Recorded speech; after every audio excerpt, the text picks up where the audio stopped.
What's happening? What it is? What it is? Your number one Holy 40. We are still here live outside Digiwaxx Penthouse New York Fashion Week. We can say it's Fashion Week, right? It is Safe to say Fashion Week. We got Hezzy on the mic and we got Kaisha in the building, right? We got it right. How you feeling tonight? I'm feeling great. Highly blessed. Favorite? I'm highly blessed and favorite. Yeah. That's a double. Black History Month and New York Fashion Week. We're winning. And being black and Black History Month too. Black Come on, History man. All across the board. Bing, bing, bing, bing, bing. Hey. Tell us a little about yourself. You told us what you represent off camera, but I want you to tell the people yourself. Yeah, so I am the owner of hiphopcloset.com, family owned and operated business in Brooklyn, New York. We have been in business for over 25 years, selling clothing and accessories online. We specialize in sheepskins, shearlings, leathers, handmade in Brooklyn, like this. Classic, high quality, dope.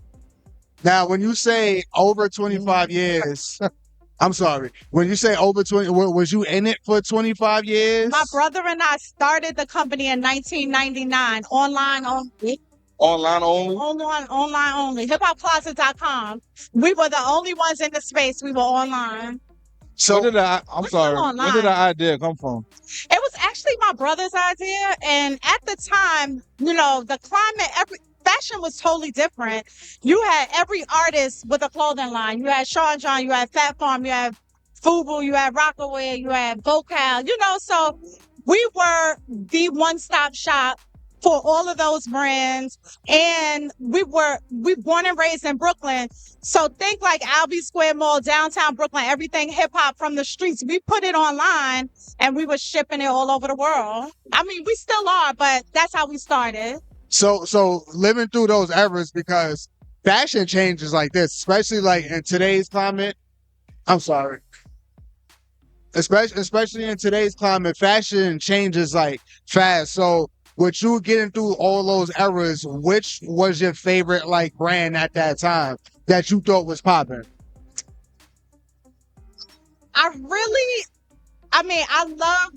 Okay, I'm going to speak from a woman's point of view. So I love Baby Fat. I loved Rockaway Ladies was dope. The Rockaway Baby Blue, velour suit. I still remember. I loved that much. I loved it. Yeah, no, that's respectable because those was the brands back then that was like so much like in your face and prominent and stuff. Yeah. Like and they got the cuts right. They had the style right. It was, FUBU. It was for us, by us. So, like, so, how could you lose? Yeah, right. And isn't FUBU making a comeback? FUBU's making a comeback. Carl Canard. Oh my gosh, I forgot to shout out Carl Canard. They were our first major brand. Shout out Carl Canard. Because when we started, nobody wanted to deal with us. Like they were like the internet. We're not doing that. Like nobody saw the vision. So we're coming into a market where we have to sell what we're doing, and nobody wants to do it. But Carl Canard was our first major brand, and after that, just blew. So outside of all of those brands that you named, there's others, right? Did you say Sean John? No, I did say Sean John. I started with Sean John. Oh, okay, all right. So I really I'm not gonna ask no questions. Listen, the brand was solid. The quality was there. I mean, we all had Sean John back in the day. Right, we all had Sean John. And when I tell you the team behind these brands, you got to think about those designers that were in the building. Right. Designing for Sean John. So outside of those brands that you named, the only two that I could think about, I know there's more like these are more like sneaker brands, right? Like now that I'm thinking about it, like K-Swisses and stuff like that. Like how do you feel about like those type of brands? Like because they still had like their playtime and stuff like that. So outside of the core name brand ones that you named, is there any other brands outside of that you felt like that had its good time, that had a run, that could have been something that didn't materialize into anything you mean like that? Well, like I don't know the question. I'm sorry. No. All right, so you like Fat Farm? I'm Baby Fat, and what was the other one? I said it was Rockaway Ladies. Rockaway, right? Darion had a little bit of a run. That was Beyonce's line. Yeah. I remember the name. I'm not like too familiar like with the brand. They had the velours and stuff like that. Yeah. But like, you know, I'm basically I'm asking like, is there any brand outside of that you felt like could have at least could have got more shine than what it did? Or was everything just popping for its own niche at that time? Yeah, everything just had their moment and was popping. You know, like Walker Wear, she's trailblazed. April Walker has trailblazed the industry because she was there very early, Right. designing for us. PNB Nation, like there was so many. Right. You know, there was a lot that weren't ran by hip hop artists, but was still for the culture. You know, that still designed for us in mind.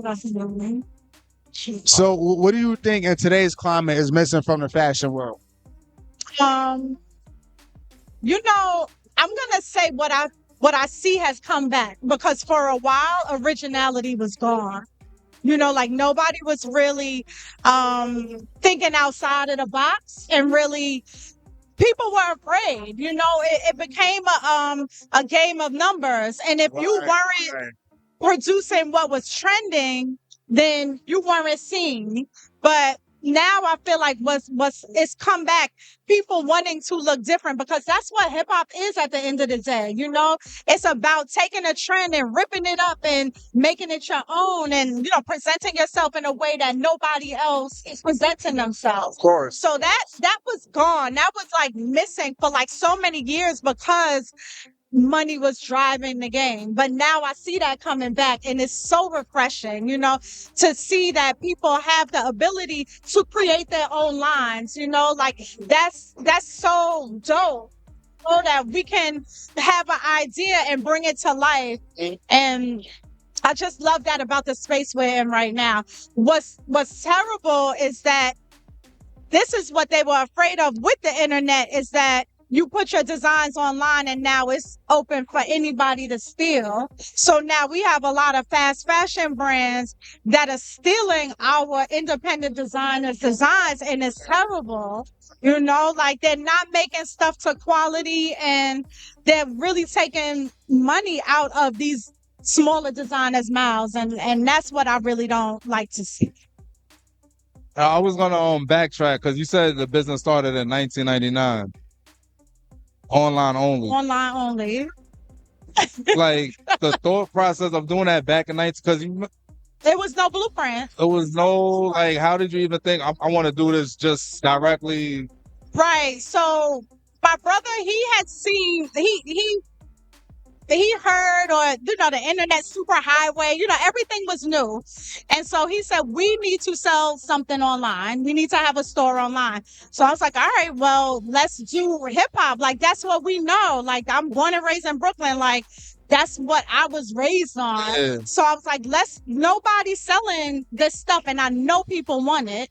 You know, videos had just started. So now people that are in Australia are seeing different, you know, what we're wearing in the streets, and they want that. Yeah. Nobody was selling it. They wanted Vibe magazine. They wanted The Source, but nobody was selling it. They wanted do-rags. And nobody was selling do-rags. So we took all of this stuff and we put it online. We had a Yahoo store. That's what I was going to ask. My background is in engineering. I'm a civil engineer by trade. Right, that's what I got my degree in. Shout out to HU, Howard University. So yeah. Nah, all right. So what's next coming up for you, like in your fashion journey, and what you know, how do you further want to expand your brand and your business? We want to pop up more experiential showrooms, you know, for limited times around the nation. That's what our goal is for the next coming years. Okay. And you also mentioned about how a lot of companies are stealing from creators now. What's one thing? Well, you know, not one thing, but what's a few ways that, or just any tips that you can give the next designer or anybody that's coming up to avoid getting your stuff stolen? Because there seems like a lot of things that people seem to forget, and it might be, you're not thinking about it, or you just never heard about it or something. I mean, it's very hard, I would say, to just keep creating, just keep looking forward and making people aware that it is going on. That's really all you could do, because you can't really protect it. They're gonna steal it. But the beauty is that you have come up with this design, so it's inside of you, and you could keep popping them out. Right. You'll always be ahead of the game. Right. Well, you heard it here first. We got Kaisha in the building, right? Yes, Kaisha, And thank you. Lyle, can you shout out your Instagram and where people can find you at? Hip Hop Closet on IG, on Facebook, and hiphopcloset.com. Make sure y'all tune into that. Lock in with her. Y'all make sure y'all lock all the way in. Y'all go check out everything that they got. Support Black owned. It's Black History Month. We is here. Fashion Week. Digiwaxx. Penthouse. We here. We live. Y'all make sure y'all stay locked in. Stay tuned. Let's get it.